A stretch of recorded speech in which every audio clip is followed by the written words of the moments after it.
They say animals can see what we can't. The question is, what if what they see has already seen you? Marcus hadn't planned on adopting a dog. He only went to the shelter because the house felt too big, too silent. After his grandmother's passing, the old Victorian place on the edge of town felt less like an inheritance and more like a mausoleum. The shelter sat at the end of a gravel road, surrounded by woods that seemed too quiet. Inside, the kennels rattled with barking and whining. But there was one dog that didn't make a sound. An old, black-furred creature hunched in the corner of its cage, its body scarred, its coat dull. Its eyes, clouded, milky white, looked useless, blind. And yet when Marcus walked past, its head lifted sharply. It followed his every step, those ruined eyes locked on him with unsettling precision. The staff noticed his interest. "That one's been returned 3 times, a woman explained, lowering her voice. "Not because it's aggressive, but because strange things tend to happen around it." She hesitated, then added, "People see things. Hear things." Marcus let out a small laugh. "Ghost stories." But the woman didn't laugh back. He crouched by the bars. The dog pressed its forehead against the metal, as if desperate for him to touch it. And when Marcus did, he felt a shiver run through his arm, not from the cold, but as though something inside the animal was vibrating beneath the skin. It should have unsettled him. But instead, Marcus whispered, "Ash. Your name is Ash." Paperwork was signed. A leash was clipped. And just like that, Ash was his. The moment they stepped through the shelter doors, the air outside felt heavier, charged. When Marcus brought the dog into the house that night, he realized something strange. For the first time, the silence wasn't unbearable. The place didn't feel empty anymore. But it also didn't feel safe. Marcus fell asleep quickly, comforted by the sound of Ash's slow breathing at the foot of his bed. But at exactly 2:13 a.m., he woke. A low, rumbling growl vibrated through the room. Ash stood rigid at the bedroom door, head lowered, lips peeled back to reveal yellowed teeth. The sound wasn't the nervous growl of a dog unsure of its surroundings. It was the deep, furious snarl of something standing between its master and danger. Marcus sat up, heart pounding. He followed Ash's gaze into the hallway. The hall was dark, but not the normal kind of dark. The shadows seemed thicker, shifting as though something moved just beyond his sight. He fumbled for the lamp. The light came on, and the hallway looked empty. Just cracked wallpaper, old floorboards, and still air. But Ash didn't relax. Its back was arched, fur bristling, throat rumbling like distant thunder. It was staring at a patch of shadow just beyond the light's reach. Marcus whispered, "There's nothing there." Ash's ears flicked back, but its gaze never broke. That morning, Marcus tried to laugh it off. "Old house noises," he muttered, though the words felt hollow. He made coffee, trying to shake the unease. But when he opened the back door to let Ash out, he froze. Deep scratches raked across the wood. Not the kind a raccoon or stray cat might leave. These were long, vertical gouges, running from the bottom of the door to halfway up the frame. And the edges weren't just splintered, they were blackened. Burned. Marcus touched the marks and yanked his hand back. The wood was still warm. Ash padded up beside him, lips curled, ears pinned flat. A guttural growl built in its chest as it stared at the door. Almost as if to say, "I told you so." The second night began with silence. Too much silence. Marcus lay in bed, staring at the ceiling, trying to convince himself the scratches on the back door were some animal. A bear. A big raccoon. Anything that made sense. Ash lay curled at the foot of the bed, motionless but awake. Marcus could tell because its cloudy eyes glowed faintly in the dark, like embers under ash. Then came the sound. A faint, deliberate tap, tap, tap. Not random. Not like rain or branches brushing glass. This was rhythmic, purposeful. Fingernails. Against his bedroom window. Marcus froze. Slowly, his eyes slid toward the sound. The curtains shifted, though the window was closed. A pale face pressed itself against the pane from the outside, skin stretched too tight across its skull. Its grin was impossibly wide, the lips splitting at the corners to reveal rows of too long teeth. Its eyes rolled in opposite directions, unfocused, yet somehow still locked on Marcus. His throat seized. He couldn't scream. Couldn't even breathe. Then the face moved. Not with natural muscle, but like someone had grabbed it from behind and smeared it across the glass. The jaw unhinged further, scraping down the pane, leaving streaks of condensation as it dragged itself back upward, faster this time. Marcus tried to move, but his body betrayed him, paralyzed with terror. Ash exploded into motion. The dog leapt onto the bed, planting itself between Marcus and the window. Its growl erupted into a snarl so savage, it didn't sound like any dog Marcus had ever heard. The thing outside shrieked in response. Not human. Not animal.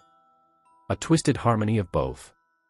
The glass rattled, spiderweb cracks appearing as though invisible hands pressed from outside. Ash barked once, sharp, guttural, more like a roar than a bark. And the face vanished. Just gone. The window went still. The night fell silent.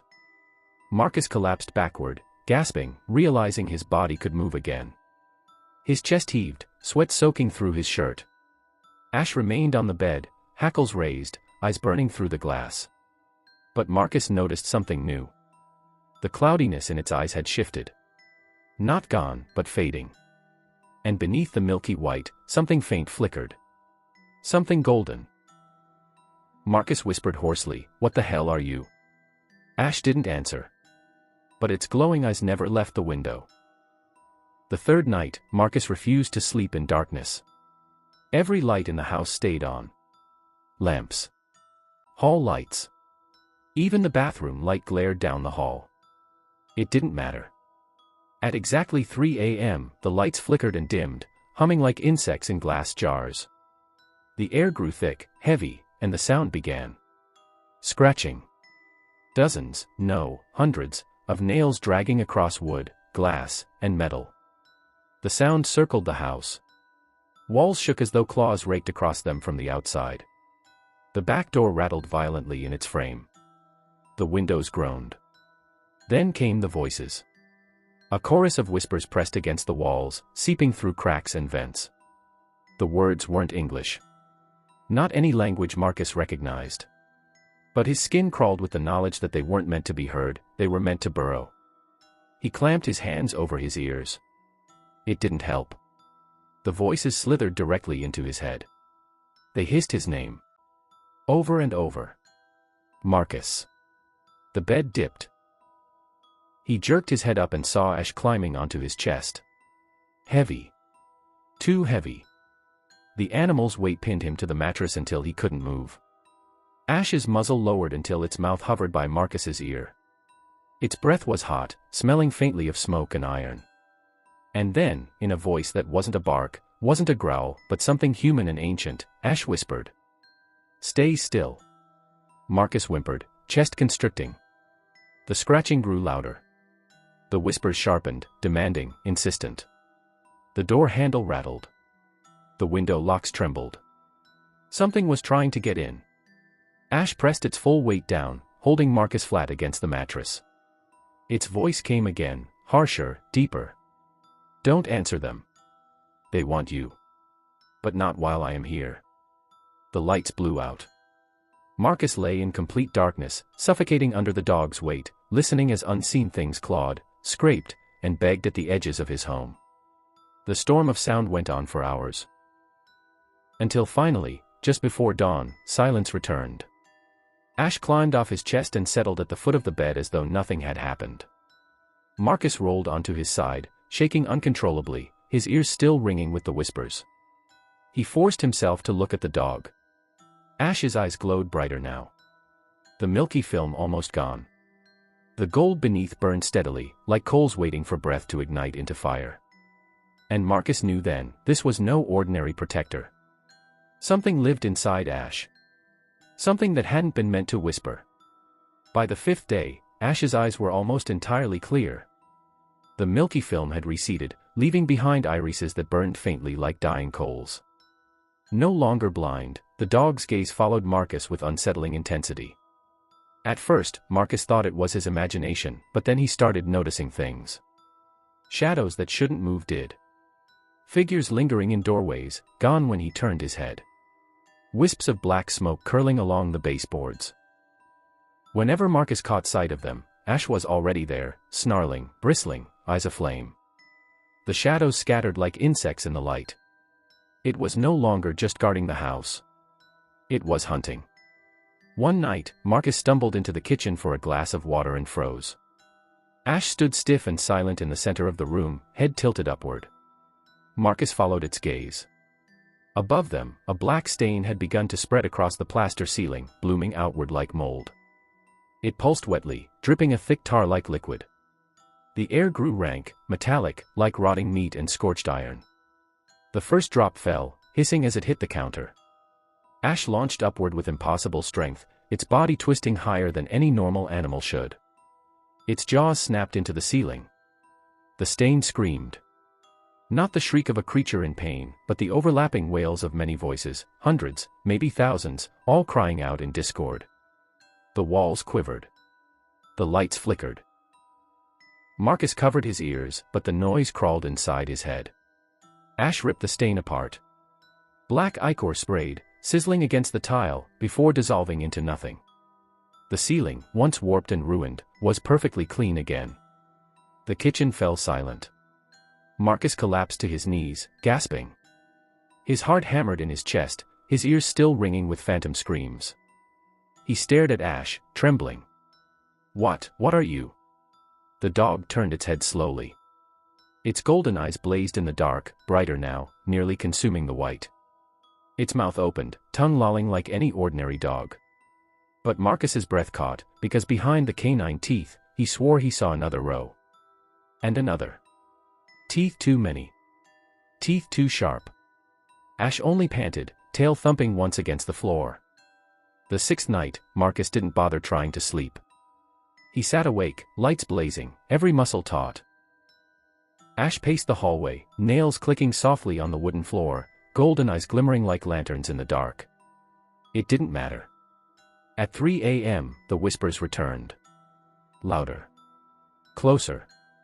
This time they weren't scratching at the walls or rattling the doors. They were inside. Marcus froze as his bedroom door creaked open. Not from the knob turning, but as if the wood itself bent under invisible hands. From the darkness, pale fingers stretched forward, impossibly long, bending at wrong angles. Dozens of hands followed, clawing their way into the room.